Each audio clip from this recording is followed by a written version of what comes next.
Hello everyone. मेरा नाम है शगुफ्ता और मैं इस चैनल के ओनर हूँ और आपकी टीचर हूँ।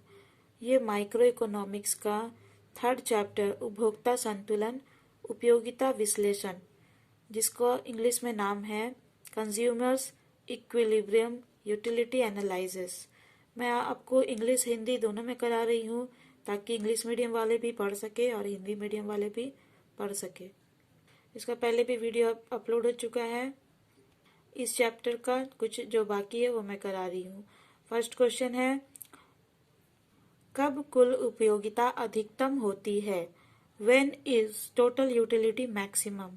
इसका आंसर होगा व्हेन MU इक्वल टू 0। जब सीमांत उपयोगिता शून्य होती है तब कुल उपयोगिता जो है टोटल यूटिलिटी अधिकतम होती है। ठीक है, when marginal utility is 0 then total utility is maximum। Second question है, कब सीमांत उपयोगिता यानी मार्जिनल यूटिलिटी ऋणात्मक होती है यानी नेगेटिव होती है?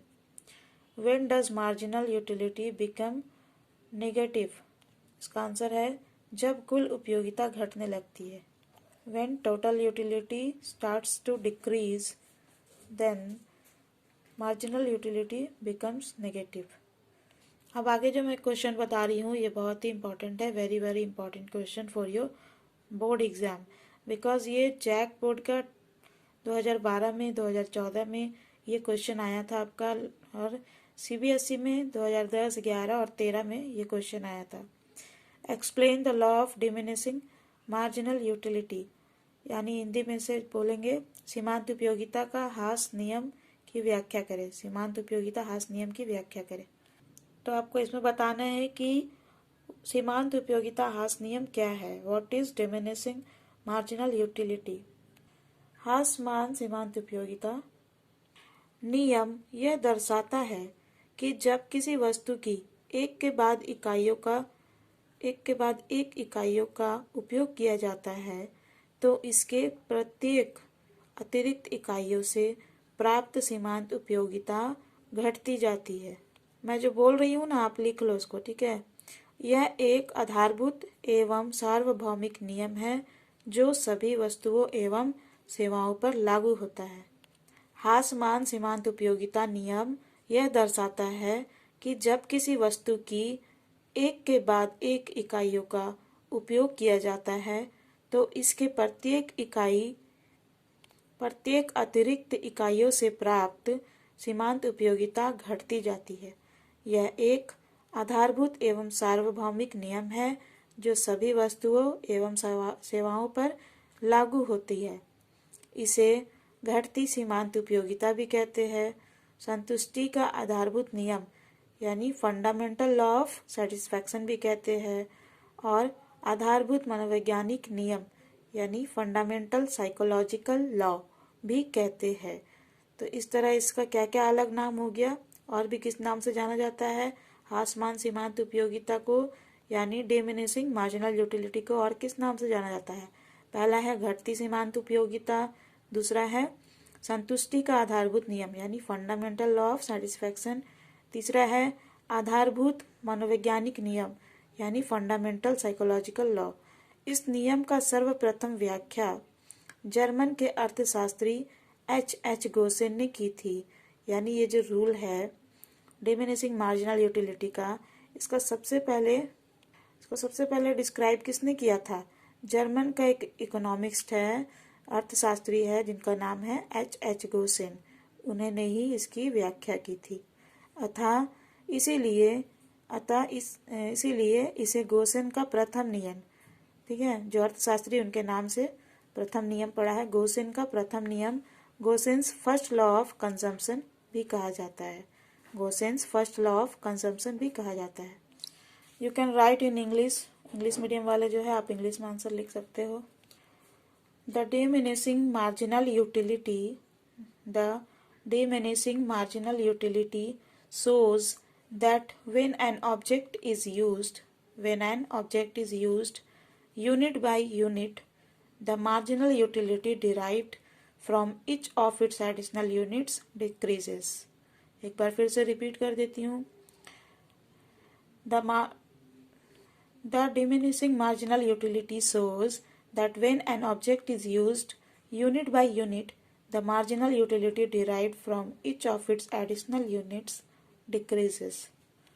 चलिए अब मैं आपको एक एग्जाम्पल से मैं आपको डिमिनिशिंग मार्जिनल यूटिलिटी यानी सीमांत उपयोगिता ह्रास नियम का अर्थ समझाने की कोशिश करूंगी। आप बताना आपको समझ में आया कि नहीं ठीक से। हाँ, आपके साथ कभी ऐसा हुआ है जो कि आप बहुत भूखे हो, आपको रोटी मिली खाने के लिए, 2 रोटी आप फट से खा गए, ठीक है।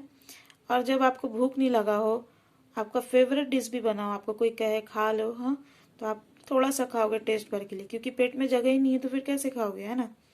तो जब इंसान को ज़रूरत होता है जिस चीज़ का, तब वो चीज़ मिले तो उसके लिए ज़्यादा यूटिलिटी होता है ना, उसका ज़्यादा यूटिलिटी उसको प्राप्त होता है, उपयोगिता। लेकिन जब इंसान उस चीज़ से भरा पूरा हो, यानी अगर भूख लगा ही नहीं है, प्यास लगा ही नहीं है, तो आपके सामने खाना पानी अगर रख दिया जाए तो थोड़ा बहुत चखने के लिए आप ले सकते हो, ठीक है, हल्का फुल्का टेस्ट के लिए आप खा सकते हो, लेकिन एकदम मन भर के जैसे आपका भूख लगने पे खाते हो वैसे तो नहीं खा सकते, है ना। तो वैसे ही जब दी गई वस्तु का एक के बाद एक एक इकाइयों का उपयोग किया जाता है तो इसके प्रत्येक अतिरिक्त इकाइयों से प्राप्त सीमांत उपयोगिता घटती जाती है ना।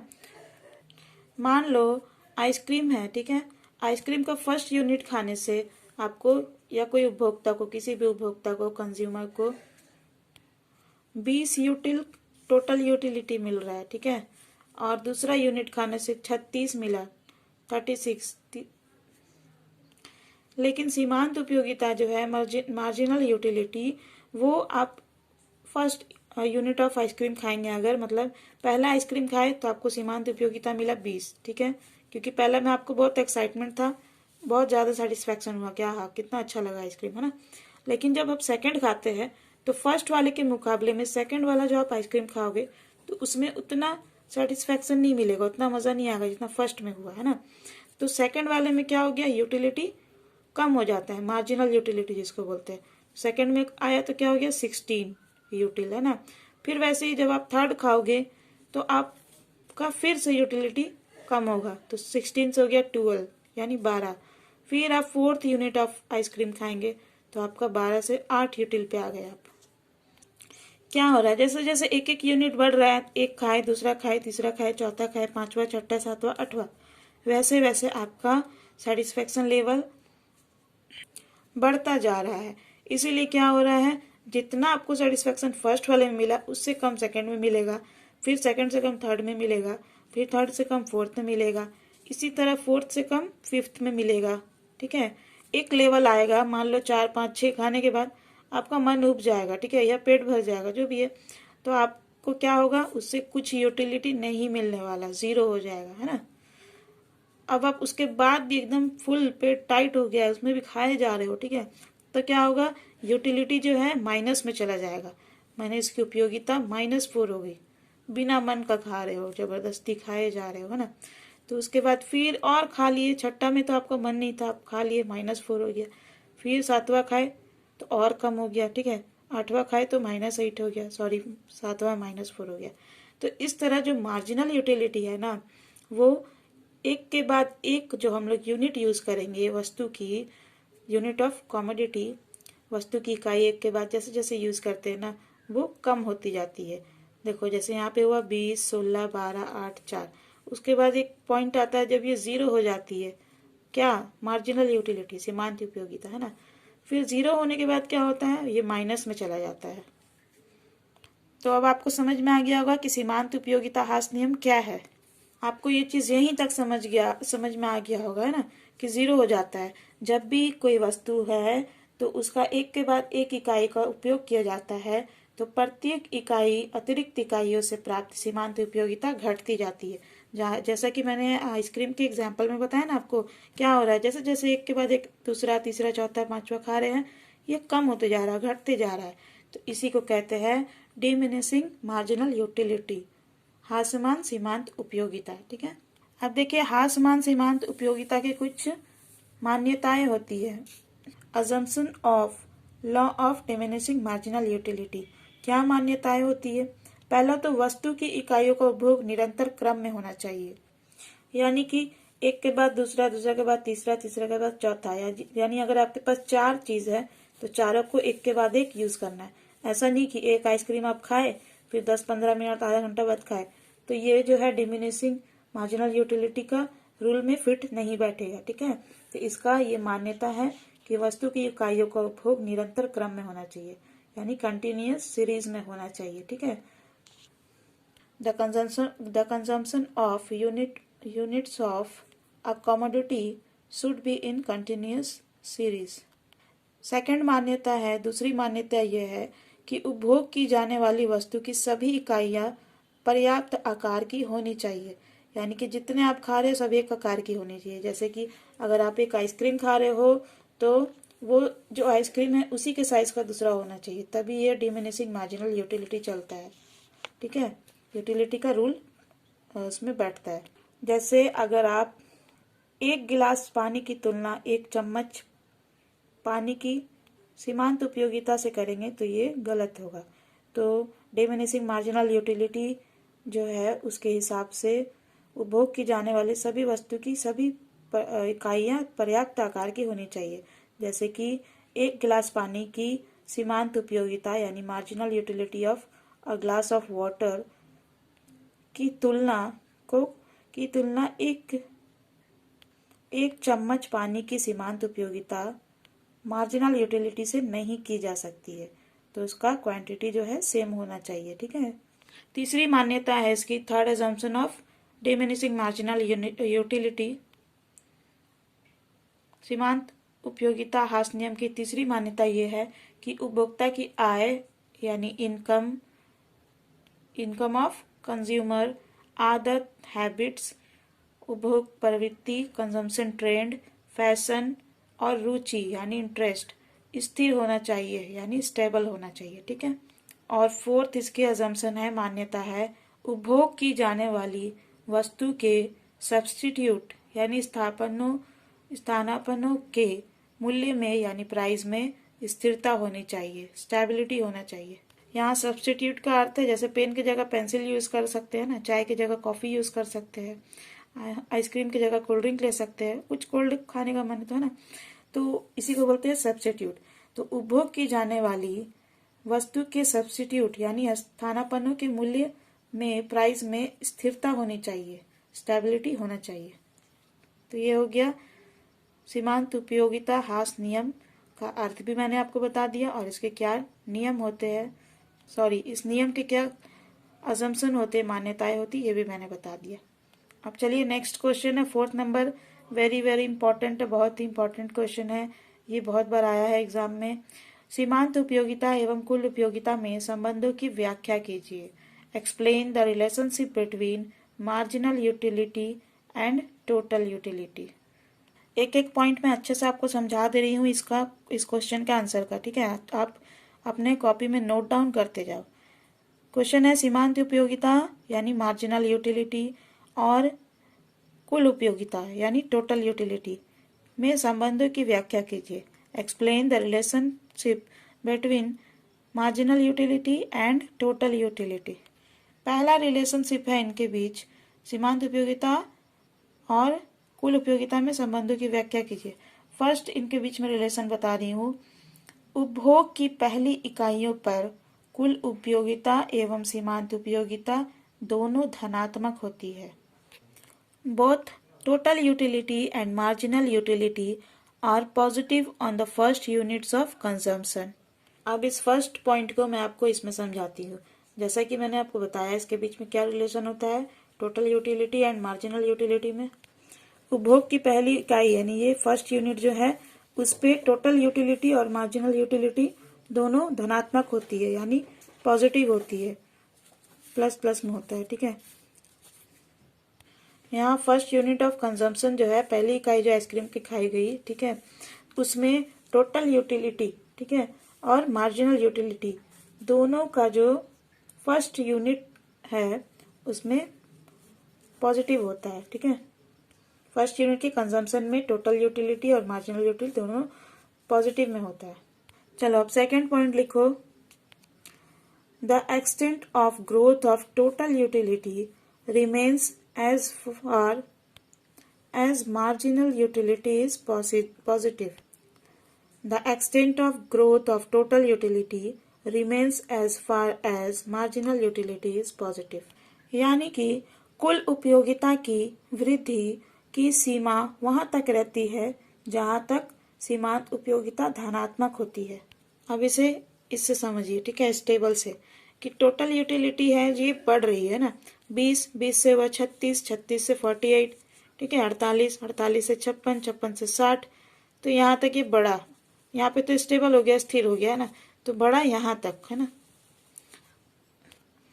तो सीमांत उपयोगिता का क्या है, 20, 16, 12 ये सब पॉजिटिव में है, धनात्मक है ना। तो जब तक यहाँ भी धनात्मक है, यहाँ 0 के बाद -4 -8 हो गया ऋणात्मक, यानी नेगेटिव हो गया। तो जब तक सीमांत उपयोगिता यानी मार्जिनल यूटिलिटी जब तक पॉजिटिव में हो, धनात्मक हो, तब तक टोटल यूटिलिटी जो है, कुल उपयोगिता बढ़ती रहती है, ठीक है। 20 से 36, 36 से 48, 48 से 56 से 60, ऐसे हुआ ना, बढ़ गया, जब तक पॉजिटिव था तब तक बढ़ गया। तो यही है हमारा सेकंड पॉइंट कि कुल उपयोगिता की वृद्धि की सीमा वहां तक रहती है जहां तक सीमांत उपयोगिता धनात्मक होती है, यहीं तक सीमित हो गया। उसके बाद क्या हुआ, कुल उपयोगिता घट रहा है, तो बढ़ने का सीमा वहीं तक है जहां तक इसका पॉजिटिव में है मार्जिनल यूटिलिटी। मार्जिनल यूटिलिटी, सीमांत उपयोगिता एवं कुल उपयोगिता टोटल यूटिलिटी में तीसरा संबंध यह है, लिखो थर्ड पॉइंट, सीमांत उपयोगिता लगातार घटती रहती है, एक स्तर पर शून्य हो जाती है और फिर ऋणात्मक हो जाती है, लेकिन कुल उपयोगिता कभी भी शून्य एवं ऋणात्मक नहीं हो सकती है। Third point is marginal utility decreases continuously, decreases to 0 at one level and then becomes negative, but total utility can never be 0 and negative. अब इस पॉइंट को इस टेबल में समझाती हूँ कि सीमांत उपयोगिता जो है वो निरंतर घटती रहती है, लगातार घटती रहती है, ठीक है। 20 से 16, 16 से 12, 12 से 8, 8 से 4, फिर 0, फिर -4 -8। तो जितना हम इसको कंजम्पशन को बढ़ाते हैं उतना ही सीमांत उपयोगिता यानी मार्जिनल यूटिलिटी घटती जाती है ना। और सीमांत उपयोगिता जो है, मार्जिनल यूटिलिटी लगातार घटती है और एक स्तर पर शून्य हो जाती है। देखो 20 से 16, 16 से 12, 12 से 8, 8 से 4 हुआ और यहाँ पे एक लेवल पे आके 0 हो गया, ठीक है। फिर ऋणात्मक हो जाती है, फिर 0 के बाद क्या होता है, मार्जिनल यूटिलिटी माइनस में चल जाता है, ठीक है, नेगेटिव हो जाता है। लेकिन कुल उपयोगिता जो है, टोटल यूटिलिटी, वो कभी भी 0 नहीं हो सकता है। देखो 20, 36, 48, 56, 60, 60, 56, 48 घटते बढ़ते रहेगा, लेकिन ये कभी भी 0 नहीं होता है टोटल यूटिलिटी। अगर कंजम्पशन किया गया है किसी भी वस्तु का तो टोटल यूटिलिटी कभी भी 0 नहीं होगा। फोर्थ पॉइंट है इसका, marginal utility and total utility में रिलेशंस का फोर्थ है, जब सीमांत उपयोगिता शून्य होती है तब कुल उपयोगिता अधिकतम होती है। When the marginal utility is 0, then the total utility is maximum. देखो यहाँ पे क्या हो रहा है इस एग्जाम्पल में, जब सीमांत उपयोगिता यानी मार्जिनल यूटिलिटी 0 है तब क्या हुआ है टोटल यूटिलिटी के साथ, क्योंकि इन दोनों का रिलेशन बताना है तो इसलिए हर एक पॉइंट पे मैं बता रही हूँ कि जब ये ऐसा है तो ये कैसा होगा और ये ऐसा है तो ये कैसा होगा, तो यही है इसका रिलेशन, है ना। तो यहाँ पे जब सीमांत उपयोगिता मार्जिनल यूटिलिटी 0 है, शून्य है, तो टोटल यूटिलिटी का क्या हुआ है, ये टोटल यूटिलिटी अधिकतम होती है 60, है ना। मैक्सिमम यूटिलिटी हो गया ये टोटल यूटिलिटी। तो जब सीमांत उपयोगिता मार्जिनल यूटिलिटी 0 है तब कुल उपयोगिता टोटल यूटिलिटी मैक्सिमम होती है, ठीक है, कुल उपयोगिता अधिकतम होती है। अब पांचवा पॉइंट इसका लिखो आप कि जब सीमांत उपयोगिता ऋणात्मक होती है तब कुल उपयोगिता घटते क्रम में बढ़ती है।